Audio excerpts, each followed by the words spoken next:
I have a great, great castle. We're going to win, and we're going to win bigly. We're going to be so tired of winning. Dracula will say to me, and I have this on good authority. He's a very powerful guy. You can ask anybody. But Dracula, he says to me, Gil, we love you. Why are you doing this to us? And I'm going to tell him. The polls show this is exactly what I tell him. And I'll tell him, we are here to make Transylvania great again. Hey everybody, it's Terensu, and we're back, and we are immediately being attacked by some Cerberus dogs. There's really no good way to transition into this level as its own video, just because of how quickly that fight begins after that cutscene. Fortunately, the cross is quite broken in Castlevania 64 Vanilla, so we can just use it to smack those guys. Now, in Legacy of Darkness, you can upgrade sub-weapons to 3. So at that point, the level 3 Holy Water is actually my favorite for this fight, because you can find a ton of it up to that point in the game, and it just utterly wrecks these guys. They can't get anywhere close to you because the damage bubble is so huge in Legacy of Darkness for the level 3 Holy Water.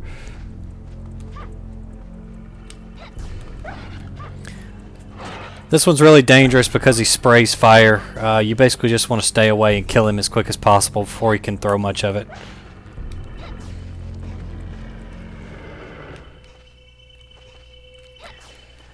Now, as pretty as those textures are that he's put up there, I'm not a fan of them because, and he probably didn't know this, but these columns actually have flavor text. That's right.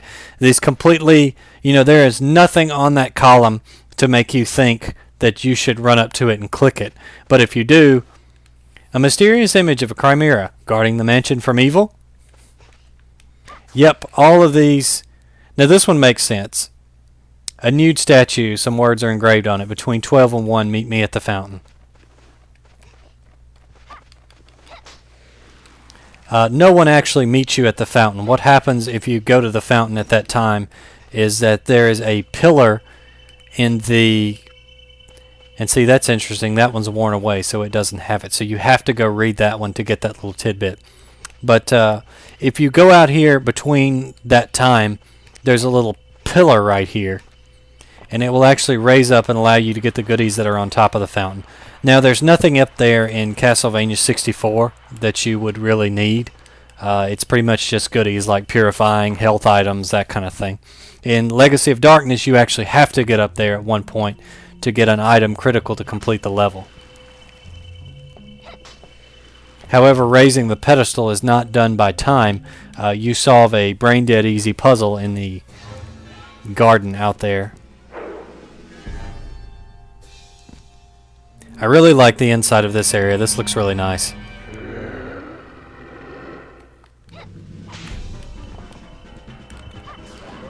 Now I'm going to try my best not to get turned into a vampire here because I'll have to eat my words from the other video about probably never having to experience vampire status.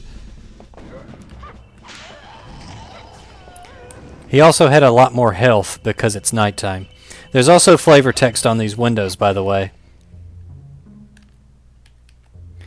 And this is one of those things where I was talking about earlier, like for all the stupid decisions they made in this game, the amount of stuff they put in it, like little flavor text and hidden stuff that you can click on and get messages, it's just astounding to me how many hidden flavor text about just completely random stuff is in this game. Like, I didn't find out that you could click those statues in front of the mansion until like 2017, I've been playing this game since the year it came out. Now we are going to hang around in here for just a minute because there's a cutscene that's about to trigger, probably in about 30-40 in-game minutes. So we changed that to cover more of that up with some of that grass texture. I'm okay with that. That cloud texture out there looked kind of fake anyway, so...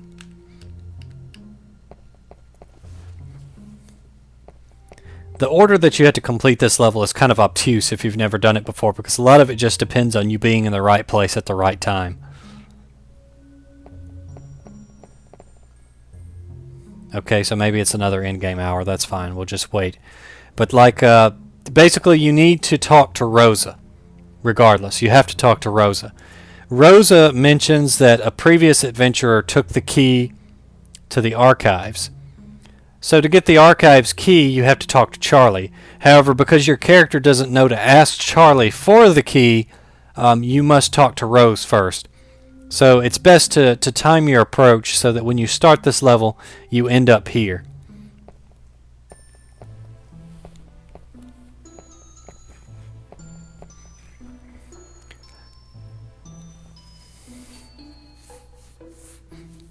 Rosa is central to Reinhardt's story, but she doesn't really have much to do with Carrie. She meets her in this one-off cutscene, and that's it. Carrie cranes her neck uncomfortably as Rosa walks in. And then Carrie moonwalks to the side there.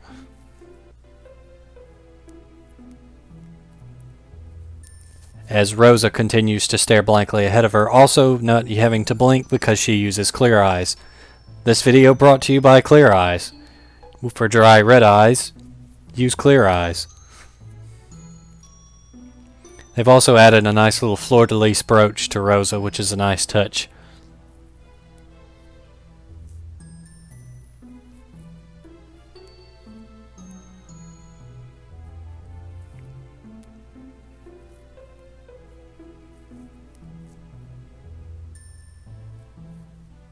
This level is another one of the levels that makes me think they were going for a Resident Evil type feel for this game, because there's just some levels, like this level in Castle Center, which are more about walking around, exploring. There's some backtracking. There's unlocking doors that were locked, opening up shortcuts kind of thing. And then there are just like some platforming type levels. So really makes me think that with the larger scope they had planned for this game, and with the journey type feeling, there were going to be a lot of places where you would actually go back between levels and, use things that you had found in other levels and talk to characters from other levels and that sort of thing. Now, we're going to have to do some kind of running around here, so I'll just conjecture some more. In the coding to this game, there are several unused items. The simplest of which is probably the contract. Now, the contract in the final game is used to buy items from Renan, who we will run into shortly. When you buy stuff from Renan, you're basically working off a hidden total. If you go over that total, you have to fight him at the end of the game. In the beta version of the game, the contract worked differently. You had a point system, and every time you purchased, a point was used up, and you would probably have to fight him if you used all your points up or something like that. In the final version, it's just an arbitrary gold amount. You can buy as many enemy items as you want, as long as you don't go over that gold amount. And items cost different things, obviously.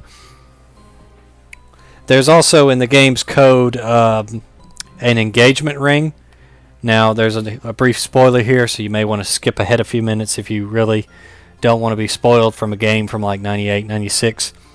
In Carrie's bad ending, she agrees to marry Malice, who turns out to be Dracula.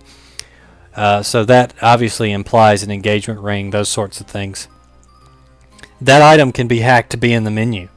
And the Japanese version says that it raises Carrie's status, or stats, I think, by 10% while she has it. So that makes me wonder if there was a bigger subplot between her and Malice and Dracula at one point. Perhaps Dracula tried to court Carrie throughout the game or something like that. But that whole plot line obviously had a bigger impact on the final game than it does in this one.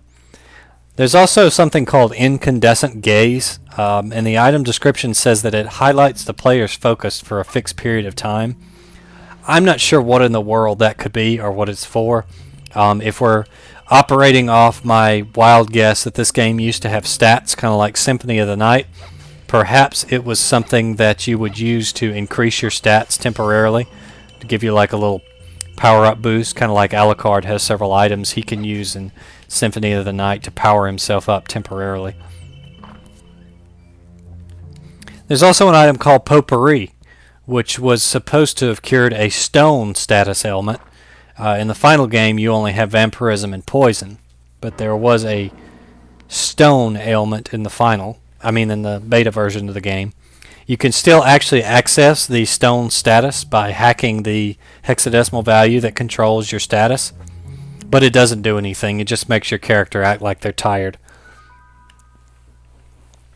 One wild guess I have is when you're in the rose garden, there's dogs that can bite you and basically stick you in place.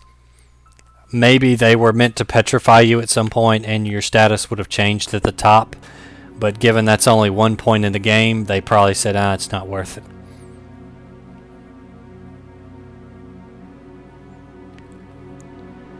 I'm still not blinking because I'm still using clear eyes. For dry, vampirized eyes, use clear eyes.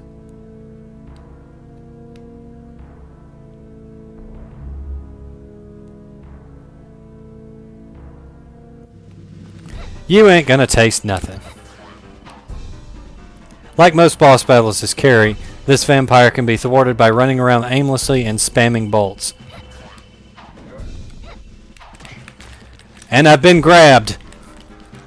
Fortunately, I was able to escape before being vampirized, so that's good.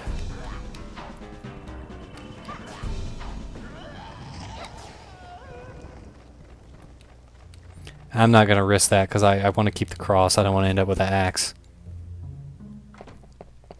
In Legacy of Darkness, the axe just breaks the game when you get it up to level 3 because it hits multiple times as it goes to its target.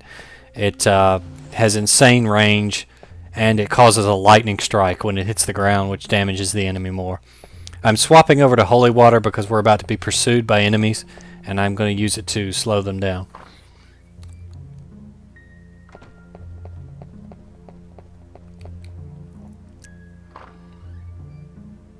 There's also a purifying hidden in this flower vase over here.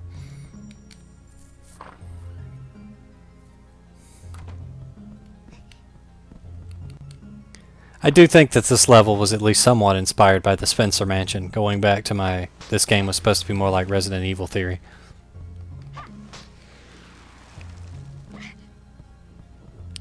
For some reason this wolf head up here has a chicken in it, so we'll take that. These portraits over here have been replaced. A lot of the textures in this area are the same, with the exception of the doors and stuff. But the portraits have definitely been reworked. There's another purifying hidden in that statue.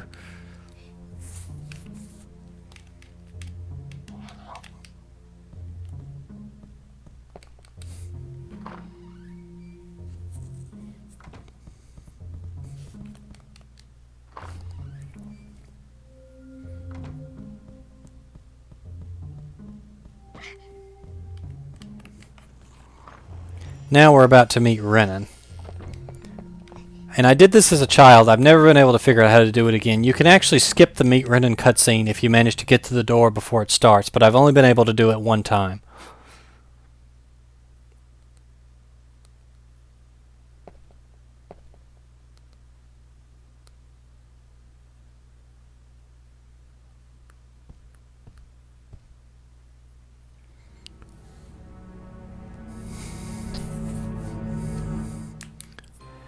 You can pretty much go the entire game and only talk to Renan twice, right here and at the very end.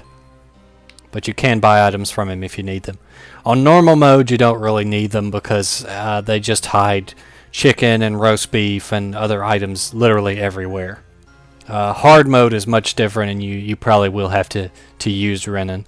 So at that point, it becomes this delicate balance of not spending too much and having to fight another boss with your already constrained items.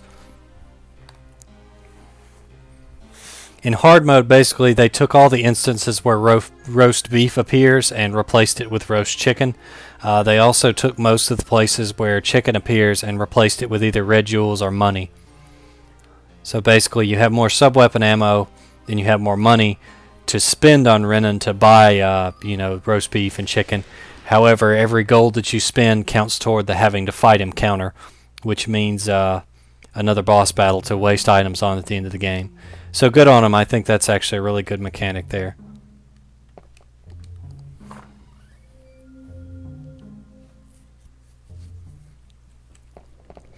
Now, the Rose Garden. This is not my favorite section. It's much more doable here than it is in Legacy of Darkness as Cornell. You don't even want to know what Cornell has to go through in this area. They replaced an already annoying chase sequence with a escort sequence with a typical character who walks very slow. If you get too far away from him, he just freezes where he is and allows enemies to kill him, and is completely and utterly useless.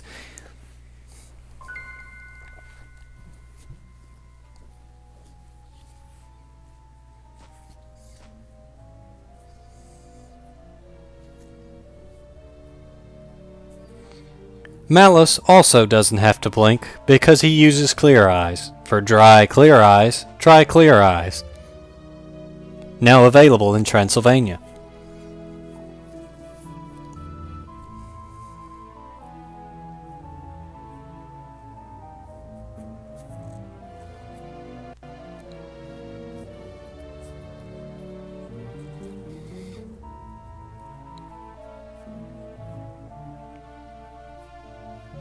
It also looks like he's added some color to Carrie's face, giving her a little color to her lips and cheeks.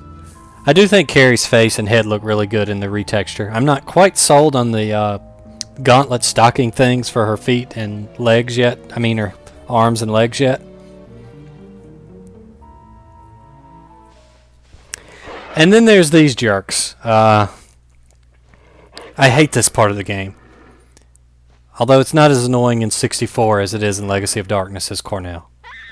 Help me! If you think about it, really, Malice is probably trying to get the player character killed here, because it's, I mean, he's very obviously Dracula. And he's not, if you see the bad ending of the game, he's not above deception to keep himself safe. He pretends to not be Dracula at the end of the game and basically fools the protagonist. So that makes me think he's probably doing the same thing here.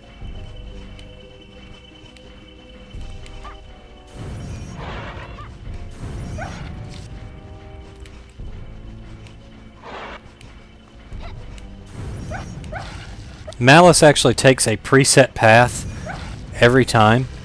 So if you know where he's going to go, you can basically just go towards the exit and he'll always beat you there. He's programmed to do that.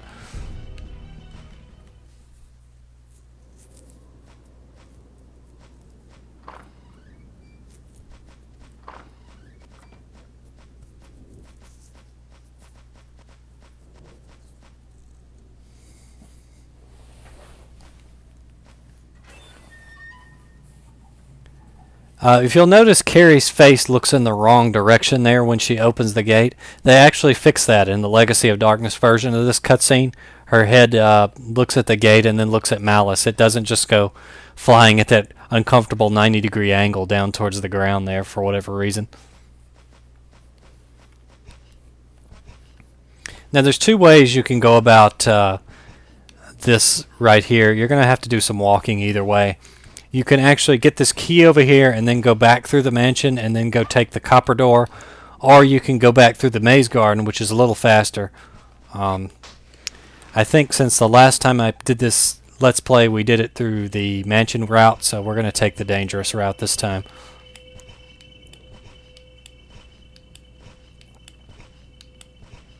We're getting very close to the end of the level as well. I do think the maze garden was meant to play a bigger part in the final game. There are several doors that you can, that are in Resident Evil tradition, they are locked from the other side, so to speak. Several of those doors you can unlock, and you know, there's no real reason to. Like this one, for example, most people would probably just end up going back through the mansion rather than going through that, you know, heck hole of a maze segment again.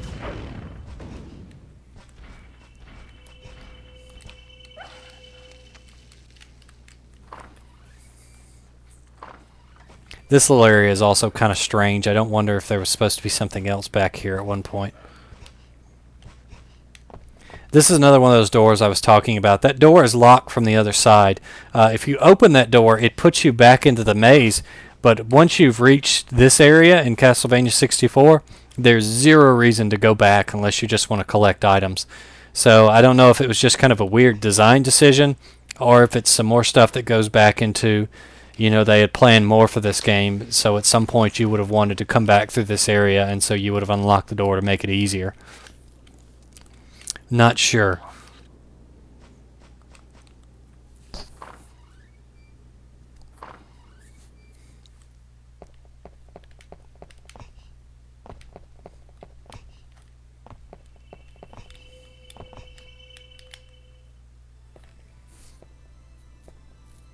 There's that Bloody Tears musical cue again.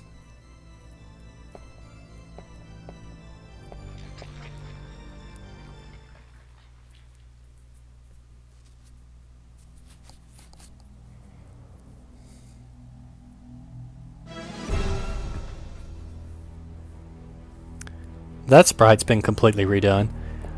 Not a big fan of whatever that was she had for a hand, but the rest of it looked well enough anyway.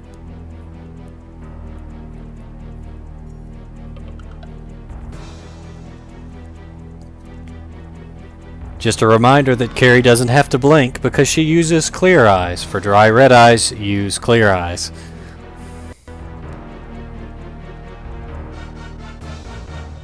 We'll see about that.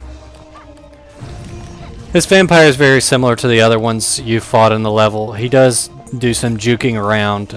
He will actively try to avoid Carrie's bolt rather than just letting it kill him like the other versions of this fight will. He also will jump from the ceiling to try to surprise you, but fortunately it's pretty easy to get around.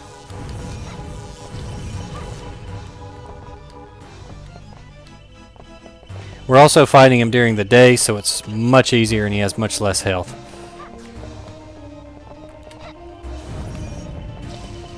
You can also trick him into walking through holy water. He just walks right through it, doesn't even care.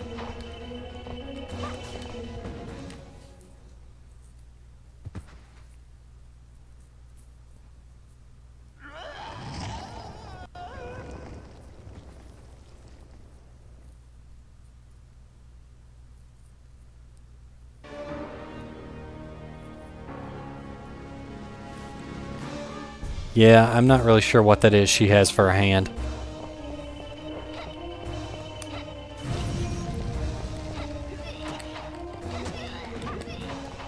I got kind of greedy there. I tried to do the glitch where you strike her while you're holding a bolt. If you do that with the holy water attacking her, you can almost one-shot this boss. It's quite ridiculous how much damage that does. Now she's stolen some health back from me and she's turned to mist, so we're going to have to kill these bats until she turns back into corporal form.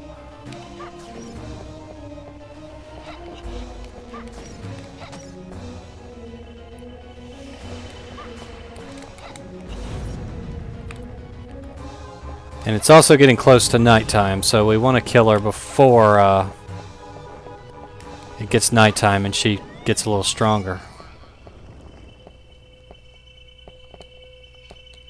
And just like that, that is the end of this level.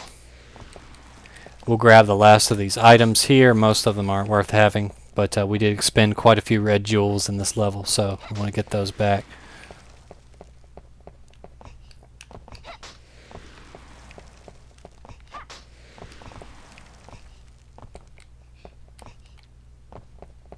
That's going to just about do it for this video.